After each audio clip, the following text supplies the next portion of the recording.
Anyway, let's get cracking. So some of his stories and some of his videos were like kind of personal to him.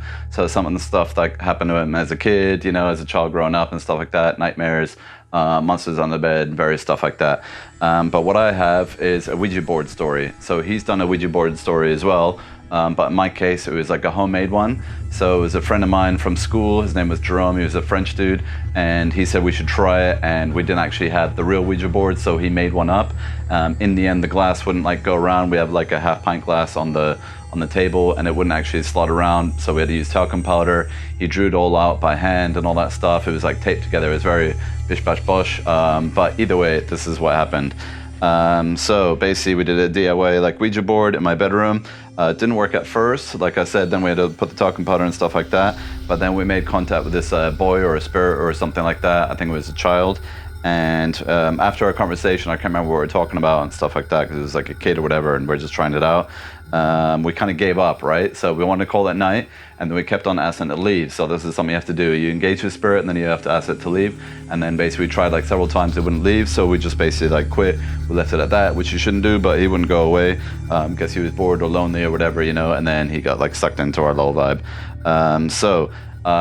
The various nights after that, I was like so freaked out in my room. I couldn't really get much sleep. I would actually go into my dad's like bedroom and like sleep on the floor, or share the bed with him, whatever. I can't remember. It was like a long time ago. I mean, I was like, you know, 12, 13 or something at the time. But I just remember there was like this eerie presence in my room, and I just like couldn't get rid of it. I couldn't shake it, so I couldn't leave, couldn't sleep. But basically, yeah, that happened for a few nights, maybe up to a week, and then it was kind of gone.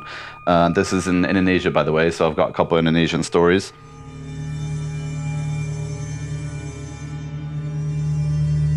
Another one I call the ghost tree story.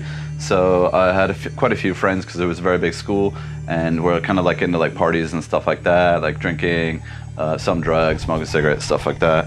But anyway, when I was around her house one time, she told me about they had a tree in the garden, and apparently it was haunted. That's what like the maids and the servants said, because we all like servants over there, you know. It's nothing like racist, just like what happens with like expats.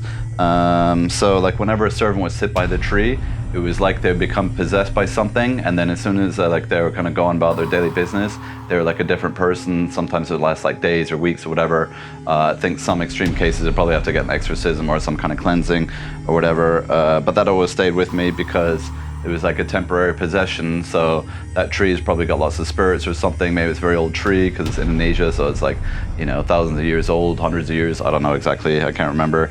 But that was just like a freaky thing I thought I'd mention, just because, like, you know, it was pretty creepy. I mean, I gotta say, like, I didn't want to go sitting under that tree.